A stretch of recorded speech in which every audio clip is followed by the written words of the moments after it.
Fidèles téléspectateurs, chers frères et sœurs en Christ, croyants du message de l'heure, nous sommes heureux de vous retrouver dans cette interview au cours de laquelle nous allons faire parler pour vous l'homme de Dieu, le révérend Beruz Sadek, qui nous vient d'Istanbul en Turquie et qui a aussi à sa charge plus de 40 églises sous sa surveillance. Et bien entendu, il y a des pasteurs. Nous en saurons un peu plus et avec lui, nous aurons aussi l'occasion de découvrir quel est le regard qu'il a sur le monde du message en général, le ministère de Frère Joseph et la manière dont l'Église du message du temps de la fin dans son ensemble évolue dans le monde et particulièrement en République démocratique du Congo. Dieu vous bénisse, pasteur Beruz. Que Dieu vous bénisse, je salue aussi le peuple de Dieu et je souhaite que Dieu lui bénisse chacun de ses enfants. Merci, pasteur. Nous croyons que Dieu le fera au cours de ces 60 minutes pendant lesquelles nous allons nous entretenir avec vous. Amen. Comme j'étais en train de le dire dans mon annonce, pasteur, vous venez de la Turquie. Vous êtes, nous a-t-on dit, iranien d'origine et congolais en même temps. Oui. Puis nous voulons en tout cas remonter un peu aux origines de votre vie. Comment est venu au monde le pasteur Beruz et quand et à quel moment a-t-il rencontré le Seigneur Jésus? Ok. Je suis né le 8 octobre 1977 à Kinshasa. Mon père travaillait pour les Nations Unies, il était ambassadeur aussi. Et ma mère est congolaise, mon père est iranien. Nous sommes sortis d'une grande famille iranienne, et une famille même qu'on peut dire une famille très riche. Et nous avons accepté les messages à travers notre oncle, le pasteur Faino, dans les années 86-87. Nous sommes restés très peu au Congo et nous sommes partis après, nous sommes rentrés en Iran. Et après, j'étais en contact avec le pasteur Alexis Barlier, le frère Evold Franck. Nous avons avancé des années avec eux. Et pour moi, c'était une grande bénédiction.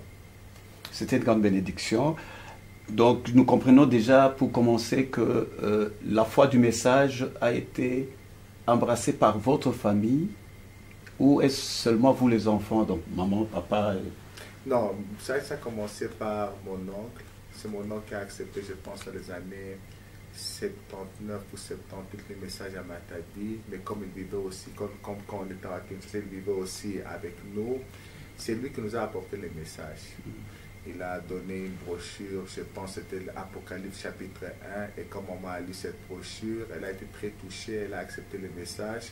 Moi, je dis toujours que ma mère a passé la réformation, parce qu'elle a commencé dans l'église catholique, après elle a lu la Bible, elle est partie dans une église protestante, après elle est partie dans une église pentecôtiste et elle a continué comme ça et finalement elle s'est dit Seigneur Jésus-Christ, je me suis baptisé 3 ou 4 fois, cette fois-ci je vais avoir le vrai baptême, je veux vraiment que ça soit ta confirmation et c'est là qu'on a accepté le message de la fin du temps.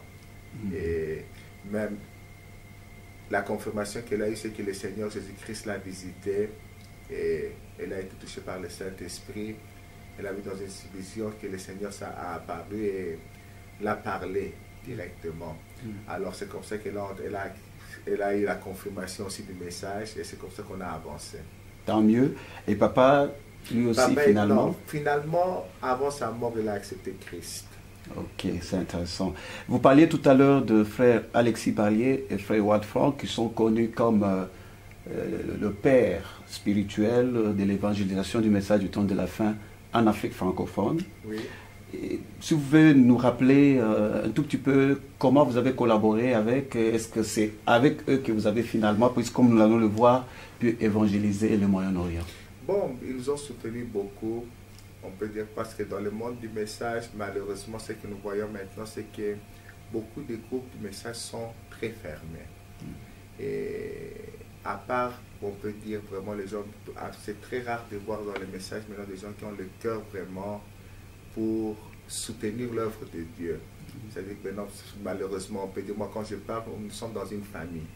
Alors si on doit même le jugement commence dans la maison de Dieu. Okay. Alors si nous devons parler, on doit parler ouvertement. Ça veut dire que nous, quand on a commencé dans des situations très critiques. Parce que donc, en Iran, c'est un pays musulman. La majorité sont musulmans. Et les chrétiens aussi qui sont en Iran sont des trinitaires. Alors, même l'atmosphère qu'on a vécue, c'était une atmosphère, parce que l'atmosphère, comme les chrétiens sont une minorité, quand vous dites quelque chose qui est contre cette minorité, vous êtes comme des traîtres. Vous êtes connus comme des traîtres, parce qu'on dit que c'est vous êtes en train de casser l'union de la minorité. Alors, maintenant, les messages, les caractères du message, qui déjà ça attaque la Trinité, le baptême trinitaire. Et d'après les dénominations, ça sépare les dénominations, ça vous met dans un rang que les gens vous regardent très mal. Ça vous êtes un traître. Alors, nous avons commencé des situations très critiques. Et dans ce temps-là, notre père était mort. Et comme nous avons nos comptes étaient dans les banques suisses, c'était dans les années 95, 96, alors c'était dans les temps très difficiles. C'est pas comme aujourd'hui qu'on fait un transfert dans 48 heures. Alors nous avons commencé un peu dans des situations très critiques, très difficiles, et personne ne nous a soutenus. Nous avons contacté le monde entier.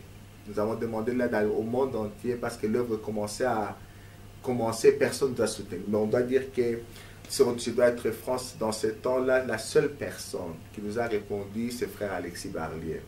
Alors, c'est juste qu'aujourd'hui, beaucoup critiquent le frère Alexis, beaucoup disent beaucoup de choses, mais pour moi, c'est une grande personne. Parce que, au moins, je sais que, malgré toutes les faiblesses que n'importe qui peut avoir, parce que ce sont des hommes. Frère Branham dit que, quand vous choisissez même un homme, vous devez savoir que cet homme a des faiblesses. Alors, malgré tout ce qu'on peut dire, c'est pour ça que je crois que Dieu l'a utilisé dans beaucoup de pays. Dans chaque pays qu'il est parti, Dieu a fait quelque chose avec le message de frère Alexis, le message de frère Franck, et beaucoup ont connu le message, à travers eux. Bon, il faut toujours dire que nous sommes dans le corps de Christ. Et comme nous sommes dans le corps de Christ, on se complète. Personne n'est complet. Vous voyez, la seule personne qui est parfaite, c'est le Seigneur Jésus-Christ. Nous, on se complète. C'est pour ça que Paul, quand il parle, il dit que est-ce que l'œil peut dire que je n'ai pas besoin de l'oreille? Est-ce que l'oreille peut dire que je n'ai pas besoin de pieds? C'est que maintenant, je pense que maintenant, beaucoup ne comprennent pas cette révélation. Non pas cette révélation que nous sommes un corps et on se complète. Alors, moi je pense que le message que frère Alexis avait pour faire entrer les messages dans beaucoup de pays francophones, c'est un ministère béni. Et nous voyons même les fruits de ces ministères qu'il y a des millions de personnes, millions dans les messages dans les pays francophones. Les pays francophones sont plus avancés que les pays même anglophones. Quand on parle du message, des millions de personnes sont en général dans les pays francophones. C'est intéressant. Vous releviez déjà les difficultés auxquelles vous aviez fait face. Bien entendu, vous avez été soutenu particulièrement par le frère Alexis Barlier. Mais nous voulons nous intéresser à l'approche de l'évangélisation que vous avez appliquée. Comment vous avez réussi, en dépit des difficultés relevées, à faire passer quand même le message dans un pays, comme vous l'avez si bien dit, musulman, et où une minorité aussi n'était pas d'avis que vous puissiez émerger. Et comment vous y êtes pris? Bon, la vérité, c'est que je dois dire que c'est vraiment Dieu. C'est vraiment Dieu qui a fait tout. Mais moi, quand j'ai commencé, j'avais à peu près 17 ans. Quand nous avons commencé l'église, mon frère est plus grand, 6 ans plus grand que moi. Bon, lui, il avait peut-être 23 ans. Alors, on a fréquenté une église pentecôtiste, comme c'était la seule église dans notre ville. C'était une église pentecôtiste. On les a fréquentés, mais on connaissait les messages, on était dans les messages. On a seulement eu une communion avec eux. Après, comme moi, je n'étais pas encore baptisé, ils ont insisté que je me baptise. Alors moi, je pensais que peut-être quand frère Branham avait demandé à son pasteur de le baptiser au nom de Jésus-Christ, moi, je peux demander aussi au pasteur pentecôtiste de me baptiser au nom de Jésus-Christ. Et lui, il a refusé. Et quand il a refusé, bon, ça c'était la séparation. Je peux dire beaucoup de choses, mais ça c'est la séparation. Et en Iran, le service militaire est obligatoire. Déjà, j'avais commencé à évangéliser. Mais tout ce que j'avais évangélisé, j'avais évangélisé 17 jeunes. Et donc, parmi ces 17 jeunes que j'avais évangélisés, peut-être que vous connaissez les frères Youssef Nadal-Khani, Joseph Nadal-Khani, qui est parti jusqu'à même à être exécuté. Maintenant, il est encore en prison, malheureusement. Et bon, c'est un grand pasteur maintenant, que des millions de personnes le connaissent dans le monde entier parce que son témoignage a été propagé dans le monde entier. Et même frère Joseph Prana a parlé sur le site de la Voix de Dieu quand on était en prison. Alors, quand je suis sorti de l'église pentecôtiste à cause du message, c'est-à-dire qu'on n'a pas accepté, on a dit que non, on ne peut pas se prendre un baptême trinitaire, nous sommes sortis de l'église.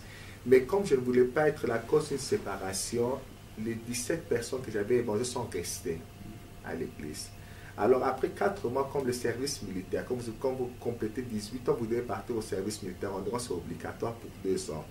Alors comme je devais partir au service militaire, je suis parti au service militaire et les services militaires en Iran, c'est 24 mois. Alors, quand j'ai commencé la première semaine, le Seigneur m'a parlé. Il m'a dit, retourne, continue ce que tu as commencé. Alors, moi aussi, j'étais très jeune. Et comme dans le service militaire, comme vous voulez sortir, même vous devez avoir une permission, vous devez avoir ça. Et j'étais vraiment fatigué avec les exercices qu'on nous avait donnés. J'ai dit au Seigneur que bon, j'étais un jeune, non. J'ai dit que bon, si tu veux vraiment que je te sers, j'ai donné des conditions. J'ai dit que je ne dois pas, par exemple, je ne dois pas, parce qu'on coupe les cheveux aussi, on ne doit pas couper mes cheveux. Je ne dois pas porter ces choses qui sont un peu un miracle. Je ne dois pas porter les habits des services militaires, les habits militaires. Quand je veux sortir, je dois sortir. Quand je veux entrer, je dois entrer. Je dois me donner ça. Et j'ai demandé aussi qu'on accepte que je pars à la maison. C'était la première semaine. Alors quand je suis parti à la maison, on a accepté. Alors que je suis parti à la maison, je suis rentré parce que si j'étais à Téhéran, nous on vivait dans ce temps-là à Resh. C'était une ville entre Téhéran et Resh, il y a 365 km de différence. Alors, je suis rentré à la maison. Je suis rentré vers 2 h du matin. J'ai vu que maintenant ce pasteur aussi est dans les messages, mais dans ce temps, il était dans l'église trinitaire. Il a dit que tu sais qu'on a chassé tous les 17 personnes que toi tu as évangélisées. On les a chassés parce qu'on sent qu'eux, ils pensent comme toi. Alors l'église pentecôtiste, ils ont chassé.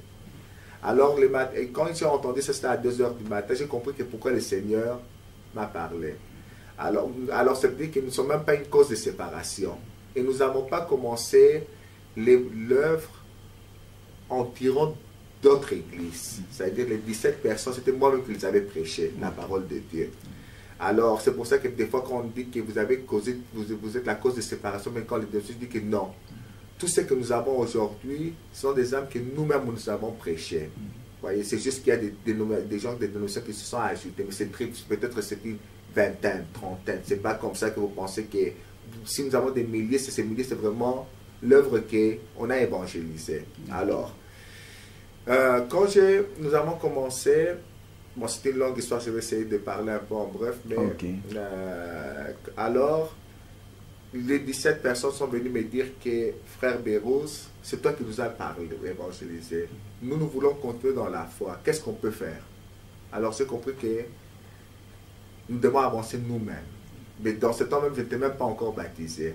Et comme il y avait aussi, on était un peu influencé aussi par les systèmes dénominationnels, comme on avait fréquenté un peu, on était un peu influencé. On sentait que même pour les baptêmes, ça doit être un pasteur qui doit baptiser tout ça. Alors nous avons commencé, mon frère était baptisé au Congo, mais c'était dans le temps de pasteur Bombo. Mais moi, ma soeur aussi, ma mère aussi, mais moi comme j'étais pété, on ne m'avait pas baptisé dans ce temps-là.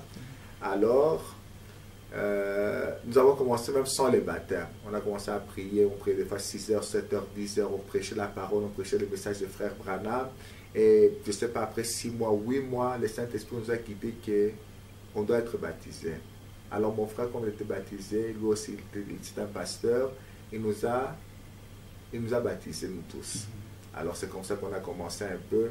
Et je peux vous dire que on s'est baptisé dans la mer Caspienne. Vous voyez, le lendemain, quand c'est un signe aussi, je veux dire, quand les pêcheurs sont venus, ils ont vu que beaucoup de poissons sont en dehors de la mer.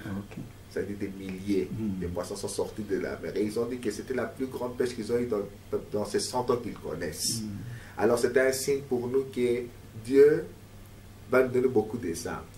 Mais nous avons vraiment commencé dans des situations qu'on peut dire que c'est seulement Dieu qui nous a soutenus. C'est-à-dire que c'est juste qu'on parle des frères Alexis, ou bien on parle des, peut-être même je peux dire frère Étienne Janton et tous ces, bon, ils nous ont soutenus. Ce sont vraiment des gens que je respecte de tout mon cœur, mais je dois vraiment vous dire que c'est Dieu. Voyez, c'était parce que tous ces gens ne pouvaient pas venir même en Iran.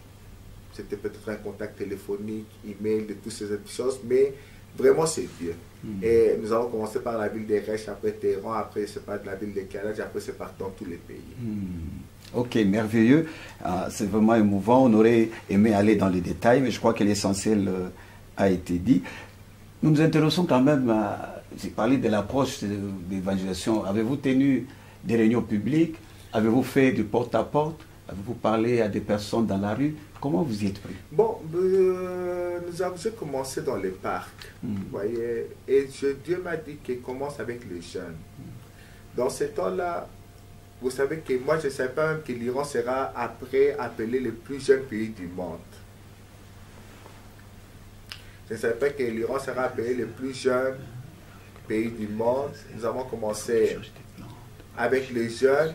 Et dans ce temps-là, il y avait une tendance que tout le monde, dans toutes les églises, on disait que les jeunes ne sont pas considérés, les jeunes célibataires. Voyez. Mais le Seigneur m'a donné un plan, il commence avec les jeunes, après j'entrerai dans les familles, après c'est comme ça que l'œuvre va grandir. Quand je suis même parti parler, de ça au pasteur pentecôtiste, il m'a dit que je ne crois pas que c'est Dieu qui t'a parlé. Parce que les jeunes, en général, ils acceptent, 6 mois après, ils lâchent. Voyez. Alors, quand j'étais même découragé, quand je suis descendu de l'escalier de la maison des pasteurs, le Saint-Esprit m'a dit que mais Dieu peut changer. Alors, nous avons commencé avec un groupe de 10 personnes, 15 personnes de jeunes, et c'est pour ça même que l'État ne nous a pas suivis. Peut-être c'est les stratégies de Dieu, parce qu'il ne nous a pas considérés. Là, ils ont senti que peut-être qu'il y a 10 jeunes qui se réunissent, et ces 10 jeunes ne sont pas importants. Et nous prions, on était même connus. Mais comme nous étions très jeunes, l'État même s'interdisait que quand ils vont grandir, ils vont lâcher. Mais après, ils ont dit que nous avons beaucoup regretté. Parce que brusquement, ils ont vu que nous sommes devenus un grand groupe. Et après nous avons commencé comme ça. D'abord, même peut-être 10 jeunes, mais il n'y a même pas une fille. Après, petit à petit, il y a eu des familles qui se sont ajoutées à travers comment les jeunes ont témoigné dans leur maison. Alors, c'est comme ça que ça a un peu grandi. Après ça, nous avons eu même des filles célibataires qui après, c'est comme ça que même des hommes se sont mariés entre eux-mêmes dans le message. Ouais, c'est un peu comme ça qu'on a avancé. Bon, on peut dire que, vous savez, si je dois vous dire que nous avons fait ça, nous avons fait ça, nous avons fait ça, c'est faux. Parce que c'est vraiment Dieu qui a brusquement rendu grand, nous avons brusquement vu que l'œuvre a grandi. Mais c'est juste qu'il y a eu beaucoup de sacrifices, il y a beaucoup de voyages missionnaires, il y a eu beaucoup de brochures, je ne sais pas, tout ça qui a été donné, mais on doit dire que vraiment c'est Dieu. En tout cas, c'est Dieu. Et l'effectif, bon, on parle de 40 églises, mais c'est en moyenne combien de membres par... Bon, nous sommes des milliers, parce que nous ne sommes pas seulement en Iran, parce que Dieu nous avait dit que si vous restez fidèles, vous serez dans d'autres, vous amènerez aussi les messages dans d'autres pays. Et maintenant, quand nous parlons à peu près de 10 pays du Moyen-Orient. Nous avons l'Égypte, nous avons l'Iran, nous avons la Turquie, nous avons l'Afghanistan, nous avons même la Tunisie, nous avons le Liban. Au Liban, nous travaillons avec le pasteur Pierre, il est ancien aussi dans les messages. Et Dieu fait de grandes choses. Je peux vous dire ça. Ok. Bon. Avant de finir avec ces premiers points de notre entretien, comment s'est fait la surveillance de toutes ces églises? Vous avez été vous-même pasteur de la première église, et comment de votre église d'autres églises sont nées, et comment vous avez géré l'église en tant que pasteur, en tant que conducteur, avec d'autres conducteurs qui ont émergé par la suite? Ce que je peux vous dire, c'est que moi je crois que personne ne peut dominer sur l'église. Nous commençons. Moi, j'ai un ministère que je peux dire que c'est un ministère d'apôtre. Je commence, j'enseigne la parole et je laisse au pasteur. Et je pense que si on a une bonne communion, c'est parce qu'ils se sentent libres vraiment. C'est pas que nous contrôlons, c'est pas un contrôle pas humain. C'est-à-dire nous collaborons en tant qu'anciens, peut-être qu'ils auront des questions à poser, on pose. Mais quand nous laissons vraiment une église, ils ont la liberté. Parce que c'est ça que le frère Branham nous a appris, que chaque église locale a une indépendance. Et c'est ça que nous faisons. Et bon, de toute façon, quand l'église aussi grandit, il y a toujours des bons et des mauvais, non? Ça arrive. C'est le royaume de Dieu. Parce que quand on dit que quand tout le monde dormait, alors c'est ça qu'on il y a un autre semeur qui a semé la mauvaise sémence. Ok, c'est bien dit, pasteur. Je crois que maintenant nous pouvons aborder votre regard, de par votre expérience de prédicateur du message, de pasteur, avec un ministère apostolique. Vous avez géré des gens, l'Église a grandi en nombre et vous êtes allé dans plusieurs pays. C'est que le monde du message, vous l'avez découvert de plus en plus. Et comme nous le savons tous, les brochures, dans un premier temps, nous sont venus de la Suisse, du moins pour le monde francophone. C'est la Suisse, Alexis Barlier et Walt Frank qui ont servi le message, du moins en termes de brochures. Et je crois que c'était la même chose chez vous aussi. Et puis par la suite, Frère Joseph Branham a pris le relais. Comment ça s'est passé chez vous? Bon, de toute façon, quand nous acceptons les messages, quand nous lisons, nous écoutons les prophètes, nous écoutons aussi, nous lisons les brochures, personne n'est pas, si nous entrons dans les messages, on connaît facilement la famille des frères Branham dans les brochures. Il cite frère Soterius, il cite les frères Billy Paul, il cite ce qui se passe en Amérique. C'est comme ça qu'on connaît. Bon, ça veut dire que n'importe qui entre dans les messages, il va connaître aussi la famille des frères Branham. Bon, maintenant c'est un peu vous êtes comment influencé? C'est ça. Vous voyez ce que je dis? Parce que si vous êtes influencé par des gens qui disent que non, peut-être frère Joseph est mauvais, c'est frère Billy Paul est mauvais, défendus qui sont sortis de la parole, des choses comme ça que nous entendons, c'est ça qui peut influencer. Mais quand vous regardez vraiment ce que frère Branham a dit, c'est là que vous pouvez voir les choses d'une autre manière. Parce que nous croyons que frère Branham est un prophète et quand il prophétise, ça doit s'accomplir. Ok. Alors, à quand remonte votre premier contact avec la famille des frères Branham et en particulier avec frère Joseph? Bon, nous savons, comme moi je représente aussi la voix de Dieu. Le premier contact avec la voix de Dieu, c'est avec le beau-fils des frères Joseph Branham. C'est les frères Jérémie Evans. Alors, on s'est rencontrés, on a parlé et bon, vous savez que la voix de Dieu, la vision de la voix de Dieu, c'est soutenir les brochures et la traduction. Alors, c'est plus ça, la voix de Dieu. C'est pour ce qui les fardeaux qu'ils ont, c'est que les messages des frères Branham soient traduits dans la pureté, soit vraiment, quand il y a la traduction, soit vraiment, ça correspond au texte original. C'est pour ça qu'ils font très attention. Que moi, ce que le prophète a dit soit transmis au peuple de Dieu. Et c'est pour, on peut dire que pour que la parole soit propagée. C'est un peu ça. Alors c'est comme ça que nous avons eu le contact avec la famille des frères Joseph Branham, la famille des frères Branham, et nous avons avancé ensemble. Ok. Donc par frère Jérémie, bien entendu. Et on vous a envoyé des brochures, évidemment, dans un premier en français, en anglais, ou est-on arrivé à traduire aussi en arabe? Oui, nous avons traduit les brochures dans la langue perse. La traduction a commencé il y a à peu près, on peut dire, il y a 21 ou 22 ans. Mais la traduction en arabe a commencé il y a à peu près 3 ans. Oui. Ok. C'est que les fidèles en Iran, par exemple, peuvent lire dans leur propre langue les brochures. Ok, c'est bien. Ok. Vous parliez déjà tout à l'heure du regard que certains leaders dans le message ont sur la famille et en particulier les enfants de frères Branham, nous citons Joseph et Billy Paul qui assument un peu le leadership de l'association William Branham, qui assume le message dans le monde entier. Et comment après les contacts bien entendu dont vous parliez tout à l'heure, vous avez appris à le connaître et à les apprécier? Bon, ce qui est important, même au Congo, ça m'étonne beaucoup, parce qu'il y a des grands enseignants. Nous avons des très bons prédicateurs. Des fois, quand nous écoutons les prédications, les prédicateurs au Congo, nous sommes très étonnés, parce qu'ils ils parlent bien. Vous voyez, ils connaissent très bien les prophètes, ils essaient de connaître très bien les brochures. Des fois, vous voyez qu'ils sont... C'est comme si, en Afrique, les gens ont en mémoire tous les brochures. Vous voyez, tout ce qu'ils ont entendu, vous dites les paragraphes 75, les paragraphes 110, ils sont à cœur tout ça. Et nous avons des grands prédicateurs comme les pasteurs, des grands anciens comme le pasteur Guyoka, nous avons des grandes personnes comme le pasteur Barouti, ce sont des anciens qu'on respecte.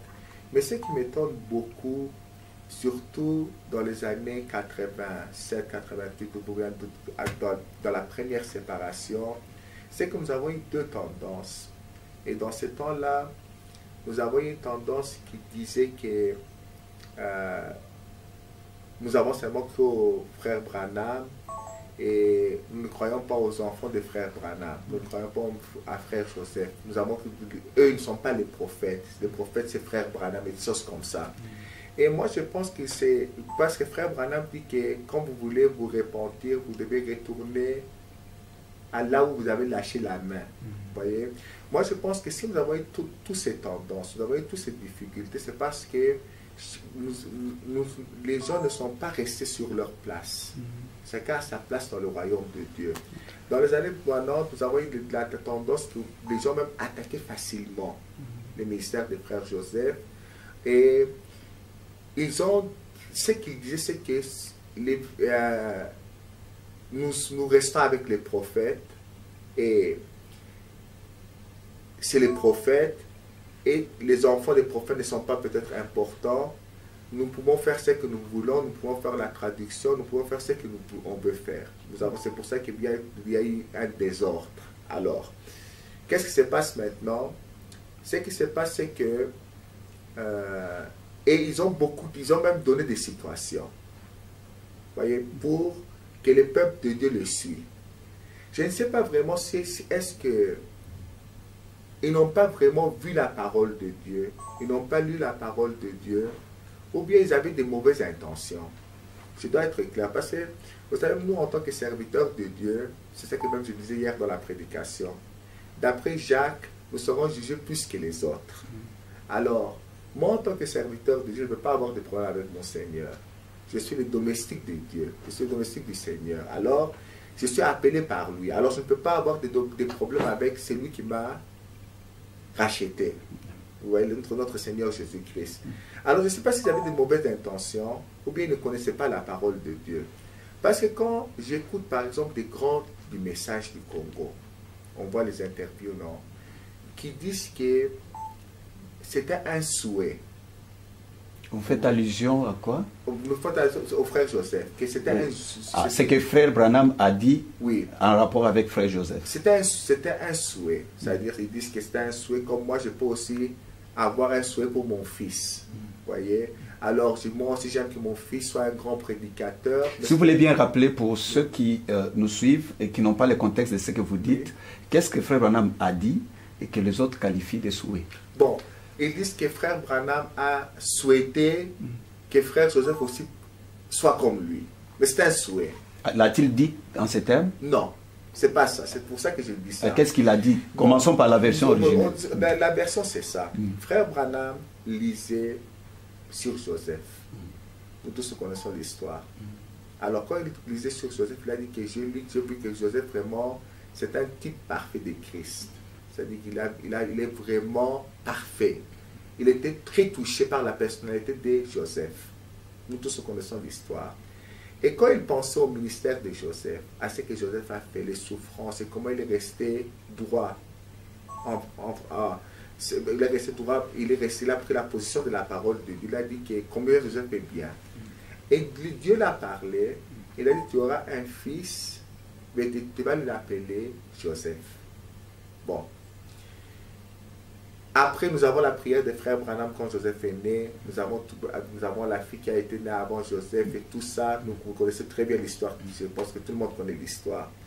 Mais ce que moi je vais dire maintenant qui est important, c'est que je pense que ou bien beaucoup ne connaissent pas la parole de Dieu, ou bien ils avaient de mauvaises intentions. Alors, si nous avons de mauvaises intentions, ça veut dire que nous sommes en train de faire une guerre contre Dieu. Vous voyez? Et je ne sais pas qui ose faire vraiment une guerre contre Dieu. Je vais vous donner un exemple. Nous avons dans la Bible, Dieu appelle de manières différentes. Dieu appelle de manières différentes. Comment on peut dire ça?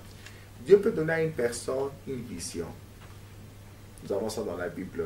Il appelle par des visions, par des songes, une personne peut entendre la voix de Dieu comme Paul et être appelé par le Seigneur. Et une autre manière que Dieu appelle une personne, c'est il lui donne un nom. Je vous donne l'exemple de Jean-Baptiste. Quand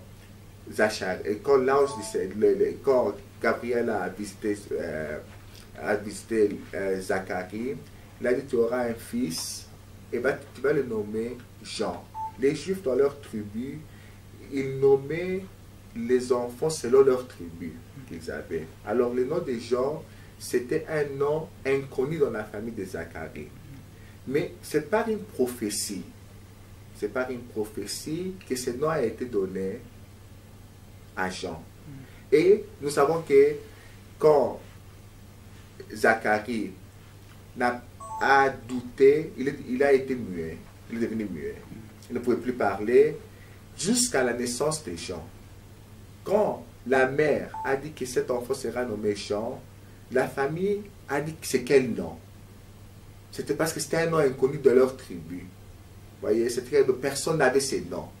Alors Zacharie a écrit. Et dès qu'il a écrit les noms, sa langue s'est ouverte. Alors, ça c'est une manière que Dieu appelle. Quand Dieu donne un nom à une personne, ça veut dire que cette personne a un ministère. Vous voyez? Nous avons ce principe aussi pour notre Seigneur Jésus-Christ. Quand l'ange a visité, il a dit que tu vas le nommer Jésus à Marie. Après, nous avons aussi notre Seigneur qui rencontre Simon. Et il dit qu'on va t'appeler Pierre. Il transforme son nom. Nous avons Saul qui devient Paul. Alors, quand Dieu donne un nom, c'est une manière que Dieu appelle une personne. Ce n'est pas par plaisir que Dieu donne un nom. Vous voyez? Alors quand Dieu donne le nom de Joseph, il dit que c'est le même principe. Il dit que tu l'appelleras Joseph. Ça veut dire que cet enfant a un ministère, a un appel. Vous voyez? Ça c'est la Bible. Vous voyez? Sauf si on veut dire qu'on ne connaît pas la Bible. Vous voyez? Nous avons les prophéties des frères Branham. C'est assez clair sur le ministère de Joseph, sur Joseph. Mais déjà quand Dieu décide, donne un nom, ça veut dire que la personne a un ministère. Okay. Ça aussi c'est une manière d'appeler Dieu. Okay. Bon, alors, la question importante c'est ça. Quand nous savons ça, en tant que lecteurs de la Bible, parce que nous devons être, nous avons accepté le message, nous devons connaître la Bible mieux que les dénominations. C'est ça que Frère Branham nous apprend. Alors quand nous connaissons la Bible, et nous voyons tous ces principes, après nous faisons une guerre contre le ministère que Dieu nous a donné. Ça veut dire quoi? Peut-être parce que Frère Joseph ne prêche pas, il met le bande. Bon, chaque ministère dans la Bible, chaque personne dans la Bible a un caractère. Nous parlons de l'esprit d'Élie, nous parlons de Moïse, nous parlons de Jérémie, nous parlons de Paul. Quand nous parlons par exemple de Moïse, le ministère de Moïse a un caractère. Moïse a apporté la loi. Vous voyez? Ça veut dire que avant Moïse, une personne comme même Abraham s'est marié avec sa demi-sœur. Mais c'est Moïse qui a amené la loi et on ne peut plus se marier avec notre demi-sœur. On ne peut pas se marier avec notre tante. C'est Moïse qui a amené la loi. Mais le caractère des ministères d'Élie, ce n'est pas la loi. Les ministères d'Élie n'amènent pas quelque chose de nouveau, nous ramènent à la loi. Vous voyez, ça c'est le caractère des ministères d'Élie. Maintenant, quand nous regardons les ministères de Joseph, on ne peut pas dire que Joseph était un prédicateur. Joseph a deux caractères principaux dans la Bible. Le premier est qu'il voit des visions, des songes, je ne sais pas, il a un esprit prophétique.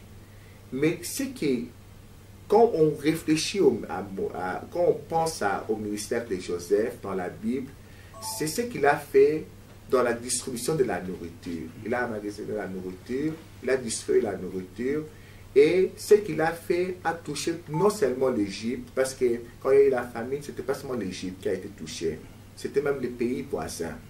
Mais il a pu gérer tout le monde, il a pu gérer tous les pays voisins aussi. Alors ça, c'est le ministère de Joseph. On ne voit pas que Joseph prêche la parole. Vous voyez? Bon, ça c'est un aspect aussi. Peut-être qu'il a des fois, il donne des prophéties, il fait ce type de choses.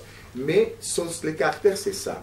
Alors, quand nous voyons le ministère des frères Joseph aussi Branham, c'est après son nom qu'il a eu. Alors, c'est distribuer la nourriture. C'est plus ça. Et sur les bandes aussi, frère Joseph était clair. Il a dit que je crois au prédicateur. Il a parlé clairement. Je pense dans le YouTube, vous pouvez trouver ça. Parce qu'il y en a plutôt qui pensent qu'il est en train de promouvoir plus les ministères de bandes et en train de décourager pratiquement le peuple à écouter les prédicateurs. Parce qu'il s'est annoncé. Il a parlé. S'il n'avait pas parlé, bon, quand il y a toujours un silence, on peut interpréter. Mais quand une personne parle, il montre sa position, je pense que ce n'est pas juste. Il a dit que je crois au ministre, moi-même je suis un ministre, moi-même je suis appelé, moi-même je suis un FSC, j'ai un ministère comme les 5 ministères, moi-même je suis un ministre, je crois que les prédicateurs doivent prêcher la parole, et il a ajouté, mais je crois aussi que c'est bien d'écouter les prophètes de Dieu. Et ça montre qu'il y a un équilibre. Ce n'est pas rejeter les prédicateurs, ce n'est pas aussi rejeter les bandes.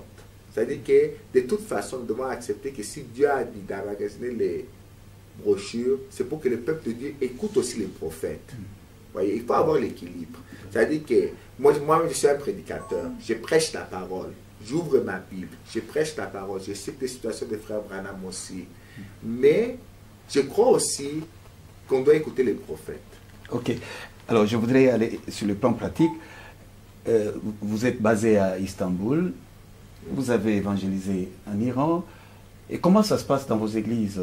C'est les prédicateurs qui prêchent, tout simplement, en citant Frère Branham. Ou alors, des fois, vous mettez aussi la bande, les peuples écoutent directement le prophète. Bon, nous avons les deux. Et comment ça se... Bon, concrètement, comment vous décidez de quand on doit écouter les prophètes et de quand on doit écouter les prédicateurs? Moi, je ne décide pas. Oui. Nous, ce que nous faisons... Dans la pratique, ça se passe comment? Ce qu'on doit comprendre, moi, je ne suis pas le chef de l'Église. Okay. Nous avons un seul chef. Le seul chef, c'est le Seigneur Jésus-Christ. Okay. C'est ça que nous devons bien comprendre. Alors, nous devons laisser les pasteurs que Dieu a appelés de faire ce qu'il a dans son cœur. Bon, nous, on peut conseiller. On peut dire que c'est très bien que vous écoutez, vous lisez les frères Branham, vous voyez, 1 fois par mois, 2 fois par mois, vous prêchez aussi 2 fois par mois, 3 fois par mois, vous voyez ce que j'ai dit. Mais un prédicateur peut dire que bon, parce que les brochures, tout le monde lise. Ça, c'est une vérité que tout le monde lise et tout le monde dans leur maison aussi écoute frère Branham. Vous voyez, ça, c'est un caractère du message, non? Bon, alors, ça, nous n'avons aucun problème. Bon, mais maintenant, nous conseillons et nous laissons qu'eux-mêmes décident. Ça, c'est pour nous. Vous voyez, nous laissons qu'eux-mêmes décident. Parce que moi, je dis que Dieu, c'est un Dieu de démocratie. Mais nous conseillons que ce que frère Joseph aussi a dit, que c'est bien d'écouter les prophètes. Okay. Parce que c'est une bonne bénédiction. Okay. Donc il n'y a pas une façon de faire formelle, oui, on laisse la conduite de l'esprit dans chaque pasteur primaire. Ok. Venons-en, pasteur, à la gestion de l'église. Je voudrais parler de l'église locale. Vous avez géré une église locale, vous surveillez la parole dans plusieurs églises en tant qu'ancien. Et il y a donc un leadership. Vous avez une expérience en la matière.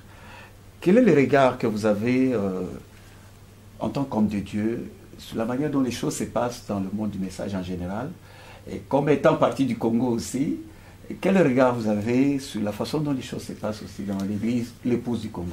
Bon, moi j'ai remarqué des choses dans le monde du message. Moi je pense que nous avons mal compris beaucoup de choses. Parce que nous devons regarder la vie des frères Branham.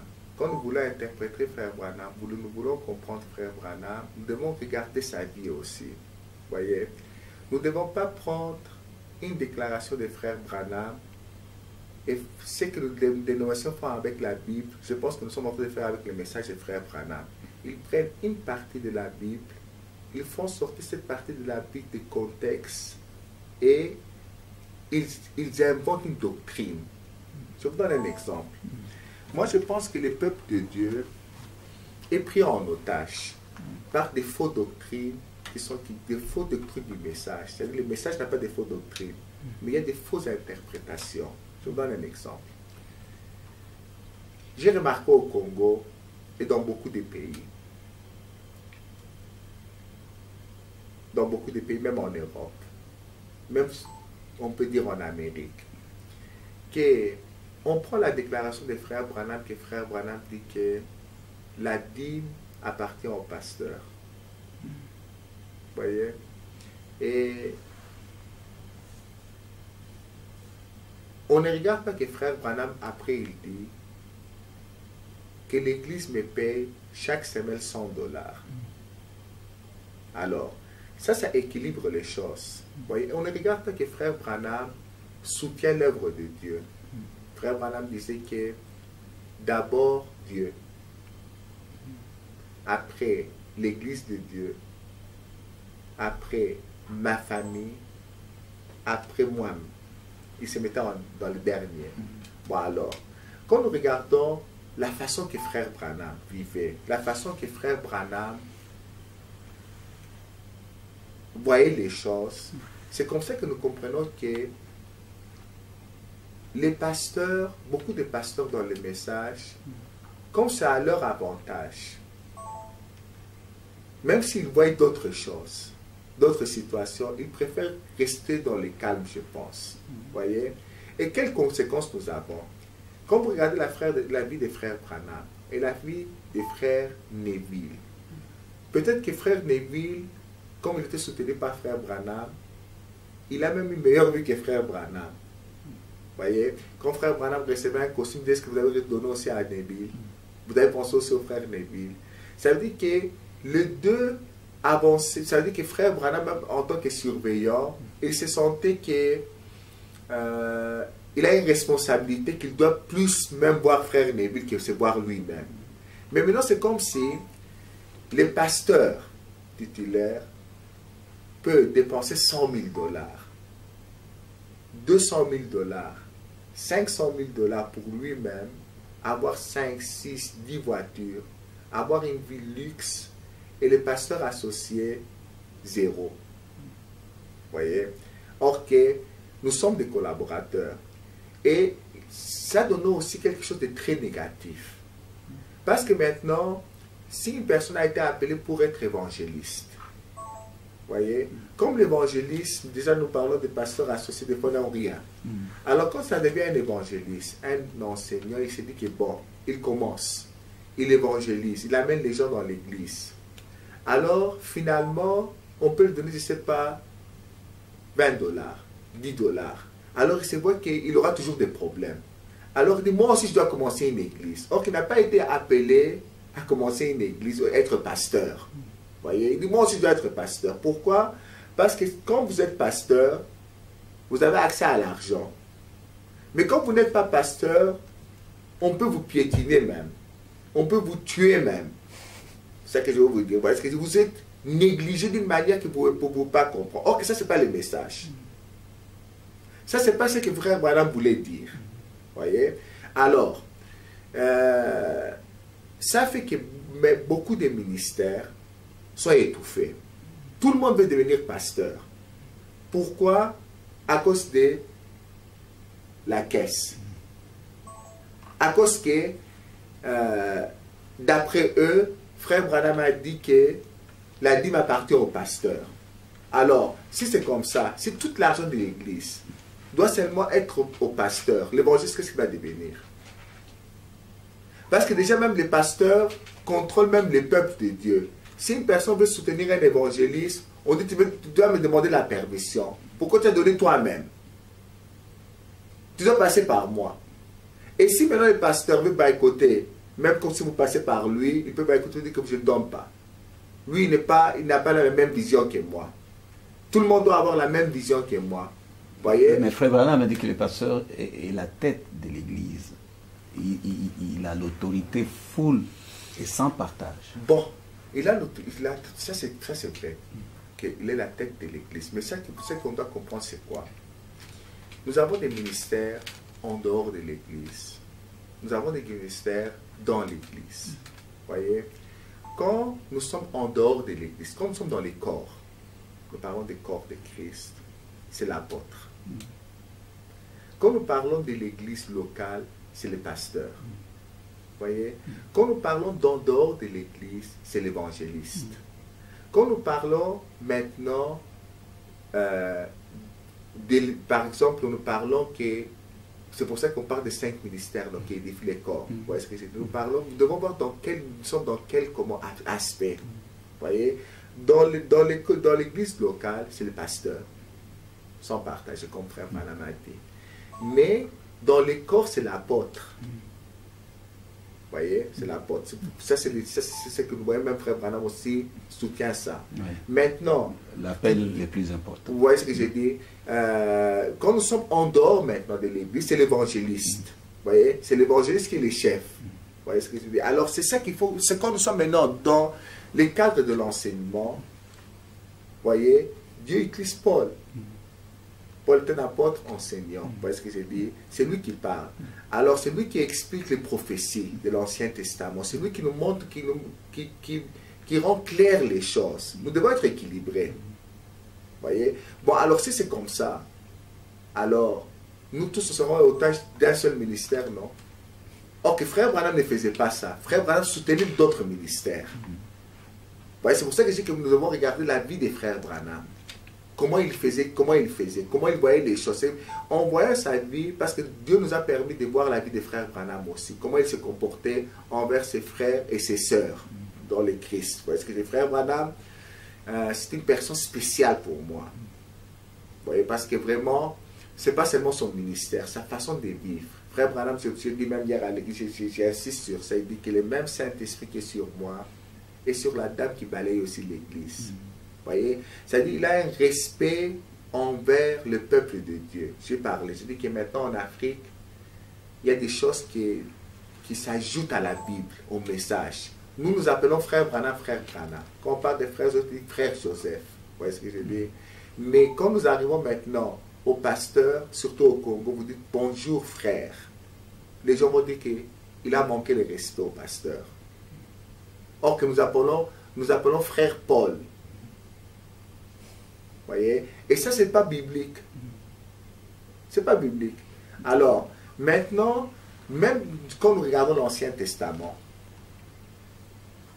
vous voyez, il y avait la dîme aussi, non? La dîme était tout pour les sacrificateurs. Vous voyez, ça veut dire qu'on ne peut pas... C'est pour ça que maintenant, tout le monde, avec la malcompréhension qu'on a, veulent être pasteurs. Vous voyez? Et veulent avoir l'accès sur les dîmes. Bon. Et ça, c'est... Bon, on doit dire aussi que si vraiment un pasteur est appelé par Dieu, il a le cœur de Dieu, il va reconnaître la responsabilité qu'il a et il va aussi soutenir d'autres ministères. C'est ça aussi. Parce qu'on peut dire que c'est le pasteur qui gère l'argent. Oui, c'est ça. Vous voyez ce que je dis? Le pasteur qui gère l'argent. C'est le pasteur qui doit distribuer cet argent. C'est pour ça que Jésus dit à Pierre que nourris mon peuple. C'est lui qui gère en tant que pasteur. Voyez? Mais il doit gérer bien cet argent. Voyez? Ça ne veut dire pas que même dans l'acte des apôtres, il dit que chacun a pris selon ses besoins. C'est ça que j'aime beaucoup dans la Bible. C'est-à-dire que si une personne avait besoin de 20 $, on lui donnait 20 $. Si une personne vivait en Norvège, elle avait besoin de 1 000 $, on lui donnait 1 000 $. Le partage, c'est comme ça. Selon le moyen. Selon le moyen, vous voyez ce que j'ai dit? Non, selon ce que les gens avaient besoin. En fait, évidemment, ça dépend aussi de la caisse. Non, c'est pas aussi de la caisse, c'est ça que je veux vous dire.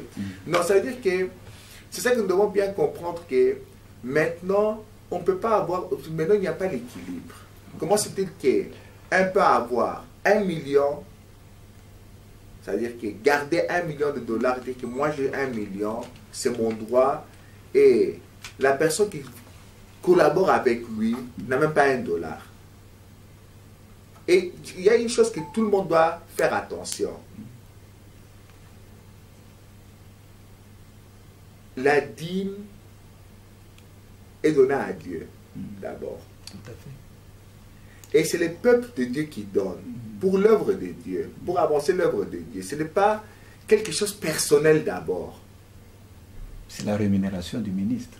Bon, c'est ça. Vous voyez? Par rapport à l'œuvre. Oui. Vous voyez ce que je veux dire? C'est le peuple de Dieu. Comment vous pouvez prendre l'argent du peuple de Dieu et faire une dictature? Pourquoi vous parlez de dictature? Non, ce n'est pas un héritage. Vous voyez ce que je dis? Parce que c'est ça qu'on voit. Ce n'est pas un héritage qu'on a eu de notre Père terrestre. Vous voyez? Ce n'est pas un héritage. Parce que maintenant, on se comporte comme si ça m'appartient. Vous voyez? On oublie que c'est ça à moi, je peux faire n'importe quoi que je veux. Et on se rappelle que de ça, je suis un peu dur, hein, des mauvais serviteurs. Qui frappaient les autres. Vous voyez, les serviteurs, il y avait les serviteurs, nous avons les serviteurs fidèles, nous avons les serviteurs qui sont infidèles. Et les serviteurs fidèles ont une responsabilité sur d'autres serviteurs. Vous voyez, les serviteurs infidèles aussi ont une responsabilité sur d'autres serviteurs. Parce qu'il est le chef de la maison, quand le maître n'est pas là. Vous voyez, les pasteurs un peu c'est ça. Alors, mais les serviteurs fidèles partagent la nourriture, partagent ce qu'il a, ne frappent pas les autres, mais les serviteurs infidèles, les caractères qu'il a, c'est qu'il frappe les autres, il ne partage pas, il laisse les autres affamés. Ok, je suis tenté de m'intéresser à votre expérience, je voudrais voir comment ça se passe. Là, vous faites une lecture sur l'ensemble, mais comment ça se passe à Istanbul ou à Téhéran, dans les églises. Je voudrais un peu que vous me parliez un peu comment ça se passe concrètement, comment vous faites l'assistance, comment vous soutenez les ministres, comment l'argent est géré. Est-ce que vous pouvez partager un peu votre expérience de terrain? Moi, ce que je fais, c'est que moi, nous faisons, c'est ça. Moi, avant que j'étais en Iran, j'étais un pasteur, j'étais un pasteur direct. Mais comme je voyage beaucoup, et être pasteur, c'est une grande responsabilité. Vous voyez, parce que comme moi, je pouvais faire un pasteur voyage 6 mois, il laisse son église. Pour moi, ce n'est pas tellement biblique. Vous voyez, un missionnaire peut voyager, un apôtre peut voyager, vous voyez ce que je dis?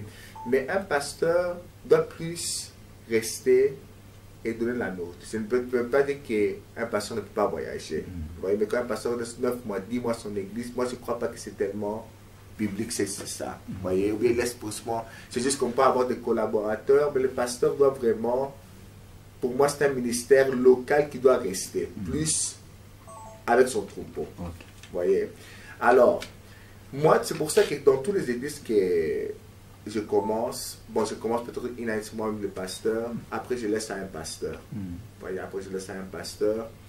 Et comme nous sommes maintenant un peu anciens, nous avons 20 ans d'expérience, 22 ans d'expérience, alors il y a beaucoup des anciens. Alors c'est que le Saint-Esprit m'a guidé, je laisse à eux. Bon, quand je laisse tout. Je laisse la caisse, je laisse tout. Vous ne continuez pas à contrôler combien? Non, contrôler, vous savez le modèle que nous avons, c'est le modèle que nous avons appris des frères Branham, non?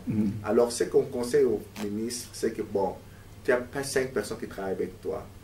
Bon, toi, prends l'essentiel que tu as besoin et les toi partagent aussi. L'œuvre doit avancer. C'est ça que nous toujours nous disons. C'est ça que nous avons appris des prophètes. Vous voyez ce que j'ai dit?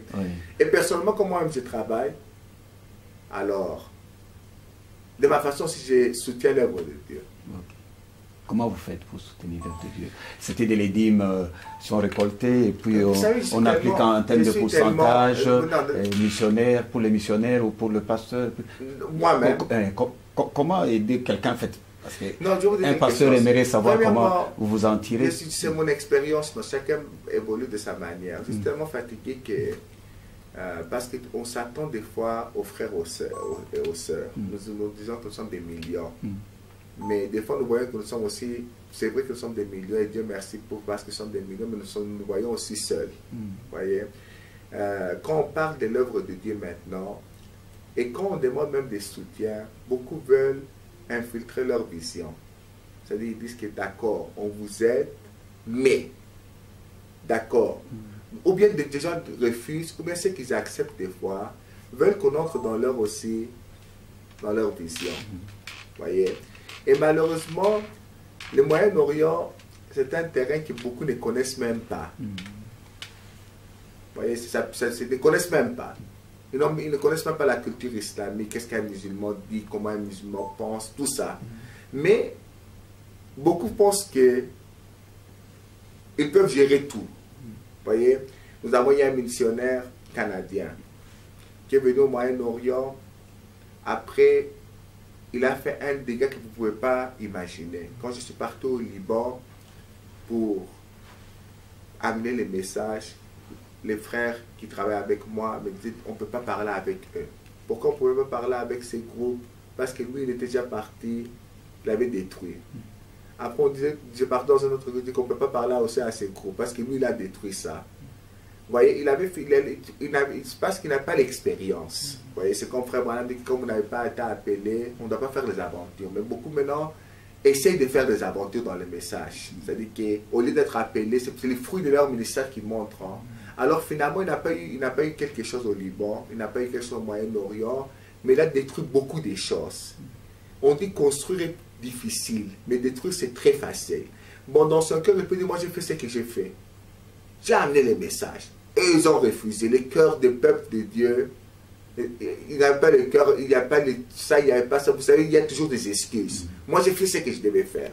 Alors quand les gens n'ont pas l'expérience, ils veulent s'imposer, ils veulent des fois imposer leur vision, or que vraiment ils n'ont pas quelque chose à dire. Et comment vous avez corrigé cette situation? Bon, on ne peut pas corriger. Comment vous avez essayé quand même de sauver ce qu'on pouvait sauver? C'est finalement ce qu'on a fait, c'est qu'on s'est dit finalement que, bon, vraiment ce qu'ils ont été appelés de Dieu, on ne peut pas dire, regarde seulement les côtés négatifs. Vous voyez, on peut dire qu'il y a des gens aussi qui, des ministres, par exemple comme même Frère Joseph, ils ont une vision, ils comprennent les choses. Quand on parle avec eux, c'est parce qu'ils ont le Saint-Esprit, c'est ça qui est très important. Ils ont aussi un appel. Vous voyez, alors, ils voient les choses d'une autre manière. Ou bien comme les frères Étienne, j'entends que je l'aime beaucoup. Vous voyez, bon, ils voient les choses d'une autre manière. Alors, ça, on peut avancer. Vous voyez, mais quand une personne n'a pas vraiment une vision, vous voyez, il va imposer quelque chose qui est mauvais. Alors c'est pour ça que nous pensons maintenant, nous avançons. Nous avançons. Et on ne s'attend même pas à que personne nous aide. Moi, je préfère travailler. Le pasteur aussi qui travaille avec moi préfère travailler. Nous-mêmes, nous gagnons et on avance. C'est difficile de faire les deux. Vous voyez ce que j'ai dit? Mais c'est ça que maintenant, nous faisons ça. Okay. Et alors, bon, parlons un peu de doctrine. Est-ce que chez vous aussi, vous avez des problèmes de doctrine au Moyen-Orient? On n'avait pas de problème de doctrine. Vous voyez, on n'avait pas de problème de doctrine. Vraiment, c'était une grâce. On n'avait pas de problème de doctrine jusqu'à peut-être même 4 ans auparavant, 5 ans auparavant. Malheureusement, les problèmes de doctrine sont venus par des petits groupes américains. Alors, quand nous avons une persécution, comme c'est la persécution qui nous a fait connaître même, parce que la persécution a fait que même le président américain parle de nous. La persécution a fait que le premier ministre anglais parle de nous. La persécution a fait que beaucoup de médias parlent de nous. il y a des pasteurs qui sont arrêtés. Et c'est comme ça même que le monde du message a commencé à nous regarder, parce qu'avant on ne regardait même pas. Voyez, et les gens ont commencé à dire que ce sont des frères du message, ce sont des sœurs du message. Voyez, là, ces pasteurs que maintenant on parle dans les médias de CNN, c'est un pasteur du message. Voyez, et c'est comme ça qu'on a été connus. Bon, il y a eu des frères qui nous ont contactés de l'Amérique. Vous avez des petites églises de 30 personnes, 40 personnes, c'est pas aussi, en général, ces églises de 30 ou 40 personnes sont des cousins, des cousines, des comme ça, vous voyez. Alors, quand ils sont venus, bon, on a pensé que ce sont des frères du message. On a pensé qu'ils veulent nous aider, vous voyez. Mais après, on a vu que non. L'intention n'était pas nous aider. L'intention, c'était d'avoir aussi un groupe au Moyen-Orient et parler que nous travaillons dans des pays difficiles, voyez, et s'emparer de ce que les autres ont souffert. Et c'est là que nous avons eu un peu de problèmes de doctrine. Après, on a compris qu'ils ont séparé un groupe, un petit groupe de 50, 60 personnes.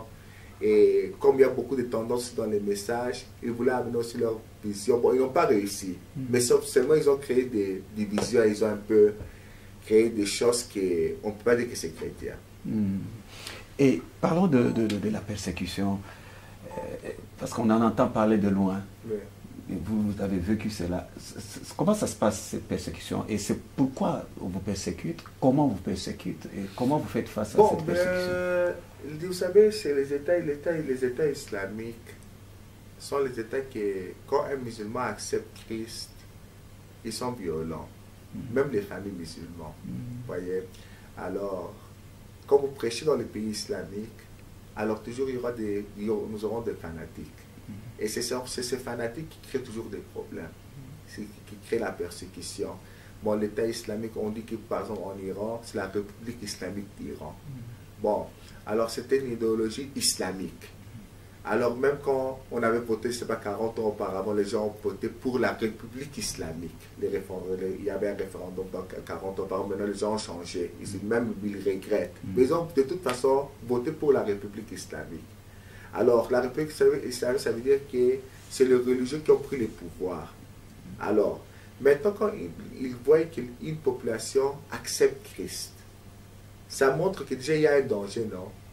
Et si par exemple les chrétiens deviennent par exemple 20 millions, 30 millions, après il y a un vote, la République ça va tomber. Alors ils voient les choses un peu d'une manière aussi politique. C'est pour ça qu'ils voient qu'un chrétien c'est un ennemi. Même si nous faisons tout pour le pays, on veut être de bons citoyens, payer comment on peut dire, payer les impôts et tout, avoir une bonne vie. Pour eux déjà être chrétien, ça veut dire être ennemi de la République islamique. Pour tous les pays musulmans, c'est presque la même chose. Pour l'Arabie Saoudite, qui a la Mecque là-bas. Être musulman, c'est un danger pour la Mecque. Être chrétien, c'est un danger pour la Mecque. Alors c'est comme ça que vous devez voir un peu les choses. Et c'est ça qui amène les persécutions. Et ça se passe comment? On vous dénonce? Ou peut-être vous avez réuni les gens? Non, en général, de toute façon, vous savez, dans les pays islamiques, il y a beaucoup d'espions aussi. Le système des pays islamiques, c'est un système qui, dans chaque famille de 20 personnes, vous avez un espion. Et vous voyez, dès que vous commencez quelque chose, il y a un espion qui va partir avertir. Que tel a accepté, tel est devenu chrétien, et on vous dénonce en général. Vous voyez, nous on travaille un peu, pas comme au Congo qui est des campagnes, c'est plus porte à porte. Je ne sais pas, si vous êtes au travail, vous parlez à votre collègue de service, c'est un peu comme ça qu'on avance. Vous voyez ce que je dis? Mais déjà quand vous avancez comme ça, déjà c'est... Dès qu'on vous dénonce, c'est fini. On vous arrête? Oui, moi-même j'étais arrêté 3 fois. Qu'est-ce qui se passe? On vous arrête, on vous juge? Comment ça se passe? Vous défendez et puis comment on vous libère après? Qu'est-ce qui se passe? Bon, c'est la grâce de Dieu, non? Oui. De toute façon. Donc vous vous défendez avec un avocat? Oui, en Iran c'est comme ça, mais dans d'autres pays encore c'est plus critique. Hein. L'Iran on peut se défendre avec un avocat, c'est juste que la justice ne règne pas. Même si vous prouvez que vous n'êtes pas coupable, de toute façon, ils vont essayer de vous rendre coupable. Voyez? Il y a aussi les pressions internationales aussi qui a fait que des fois ils lâchent. C'est un peu ça aussi. Voyez? Des fois ils lâchent. C'est pour ça que quand un frère a arrêté, nous devons faire tout Quand ils sentent qu'il y a les pressions internationales, surtout, nous sommes des millions maintenant. Si chacun écrit une lettre aux ambassades de l'Iran, par exemple, ils vont sentir qu'il y a des millions de personnes. Alors, comme il y a des intérêts aussi, ils peuvent lâcher. Voyez. Mais dans les pays comme l'Arabie Saoudite, les pays encore islamiques, c'est pire encore. Vous voyez, même quand vous entendez l'Égypte, les gens sont officiellement, ils sont libres. Ils se réunissent dans une église pour voir on brûle l'église. Ce sont des fanatiques. Ce sont des fanatiques. Mais est-ce que l'État iranien, par exemple, ou l'État turc, vous reconnaît comme groupe, Turcs, comme association Non, les Turcs un peu sont plus ouverts. C'est plus ouvert. Chez les Turcs, c'est la population. Voyez. Mais l'État est plus ouvert. Voyez. Mais l'État de l'Iran, c'était un État islamique. Pur islamique. L'Arabie Saoudite, c'est islamique. Donc vous n'avez pas de papier en Iran? En Iran, on ne vous donne même pas de papiers. Donc vous vous réunissez clandestinement? Oui, on se réunit dans les maisons. Parce que c'est interdit même de construire un bâtiment. On dit que dans la terre islamique, vous ne pouvez pas construire un bâtiment chrétien. Les bâtiments aussi que nous avons, tous ont été construits avant la révolution islamique. Ah, ce sont d'autres religions. Faites d'autres religions chrétiennes, oui, catholiques, protestantes. Oui, c'est ça. Même en Arabie Saoudite, c'est la même chose. Dans beaucoup de pays islamiques, c'est interdit de construire des bâtiments chrétiens. Donc vous vous contentez de vous réunir en famille, dans des maisons? Oui, dans des maisons, on se réunit, des fois, oui, c'est comme ça plus. Et à tout moment, on peut venir... c'est ça qui arrive toujours. Vous êtes dans votre réunion, vous êtes 40, 50, 60, 100 personnes se réunissent dans une maison, vous voyez, doucement, on attaque. Est-ce que ça décourage, ça démobilise les gens? Bon, il y a d'autres qui sont aussi découragés, il y a d'autres qui ont peur, qui restent dans les maisons, il y a d'autres aussi qui avancent. Et qui, après, par exemple, vous avez été arrêté, après vous n'avez pas lâché, vous avez repris. Bon, c'est ça, oui. Beaucoup de pasteurs, Dieu a fait grâce que vraiment les pasteurs que Dieu nous a donnés sont des pasteurs vraiment courageux. Vous voyez, ils sont courageux, ils ont une bonne vie chrétienne et vraiment ils ont compris ce que Jésus a dit. Et beaucoup même des membres des brebis sont aussi la même chose. Il y a beaucoup qui peuvent lâcher, ou bien beaucoup qui peuvent même quitter les pays. Beaucoup qui restent aussi à avance. Nous avons les tout. Nous avons aussi des traites aussi. En tout cas, mais néanmoins... Nous avons aussi des Judas aussi. Mais l'œuvre... mais l'œuvre avance. Avance. Oui. Il y a de nouveaux membres. Oui, il y a de nouveaux membres, oui, il y a tout ça. Ok. Alors, pasteur, je crois que nous avons quand même passé en revue un certain nombre de choses. Et j'ai envie peut-être de vous donner le temps de pouvoir conclure. Qu'est-ce que vous avez envie de dire que je n'ai pas évoqué? Bon, ce que j'ai envie de dire, c'est que vous avez la liberté de prêcher la parole, d'avoir des campagnes d'évangélisation, et vous devez vraiment être reconnaissant. Voyez? Et toutes ces batailles qui existent, toutes ces tendances qui existent, parce que comme nous avons dit, beaucoup de tendances dans les messages, ça montre que d'un côté, nous sommes aussi en dehors du message. Parce que nous devons avoir une seule tendance. Comme nous avons peut-être 35, 40, 60, 70 tendances dans les messages, ça montre que beaucoup sont sortis du message peut-être. Voyez, moi je ne veux pas dire que moi je suis dans la bonne tendance, l'autre dans la mauvaise tendance. Mais moi je crois que si nous avons vraiment l'amour fraternel, c'est que frère Branham a dit, que sans l'amour parfait, personne ne verra le ciel. Si vraiment nous avons le Saint-Esprit, parce que la Bible nous dit que c'est à travers le Saint-Esprit que l'amour de Dieu est déversé dans notre cœur. C'est-à-dire que si nous n'avons pas le Saint-Esprit, l'amour de Dieu ne sera pas déversé dans notre cœur, dans nos cœurs. Alors c'est très important que nous recevons le Saint-Esprit et on se respecte les uns et les autres et on prie. Et quand nous prions et quand nous avons l'amour, c'est là que le Saint-Esprit peut nous guider en toute la vérité. Voyez, dans le cœur que le Saint, parce que et vraiment avoir le respect envers Dieu et envers les prophètes. Voyez, si vraiment nous avons le respect, un vrai respect, pas une apparence de respect, vraiment dans nos cœurs. C'est pour ça que j'ai dit, comment se fait que quelqu'un peut prétendre qu'il respecte frère Branham, qu'il croit au ministère des frères Branham, et quand frère Branham dit que Dieu m'a dit, Et les gens disent que non, c'est pas comme ça, c'est pas comme ça. Ils commencent à mettre des commentaires, faire des choses. Vous voyez ce que j'ai dit? Alors c'est un peu... Ça montre qu'il y a de mauvaises intentions aussi, non? C'est comme si il y a des pasteurs, des serviteurs de Dieu qui veulent dominer le peuple de Dieu et qui veulent amener le peuple de Dieu pas au message qui prépare le retour de Christ, les vrais messages. Parce que les vrais messages que Frère Branham a apportés, ça prépare le retour de Christ. Voyez? Mais si nous sortons du message, on peut être préparé pour une église, mais pas pour le retour de Christ. C'est un peu ça. L'amour fraternel. En tout cas. Merci, Pasteur Béouz. C'était un plaisir de partager avec vous cette longue expérience des vies chrétiennes, des serviteurs de Dieu et surtout du message du temps de la fin vécu dans des milieux hostiles comme au Moyen-Orient, dans des pays musulmans, et de découvrir aussi combien vous êtes déterminés à rester fidèles au message et à amener le peuple à se préparer pour la seconde venue du Seigneur Jésus-Christ. Que le Seigneur vous bénisse. Merci. Nous osons croire que le Seigneur nous accordera une autre occasion comme celle-ci pour que nous puissions peut-être apprendre encore d'autres choses que le Seigneur a faites avec vous. Que Dieu vous bénisse aussi. Merci. Merci, pasteur. Fidèles téléspectateurs, vous qui avez bien voulu nous accorder votre aimable attention pour écouter ces témoignages de l'homme de Dieu, ces conseils et cette vision du message souhaitée, maintenue, défendue, comme l'a dit le pasteur Béouz, dans le milieu du message pour que, effectivement, le peuple de Dieu arrive à cet amour parfait qui est exigé de tous pour que nous puissions voir le ciel. Il ne nous reste plus qu'à remercier Hubert Kobila qui a assuré la prise de vue et la réalisation de cette émission ainsi que le montage. Que le Dieu de paix vous bénisse chez vous et nous permette de nous retrouver prochainement.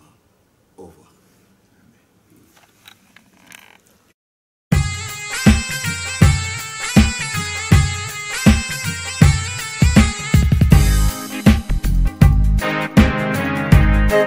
Amen.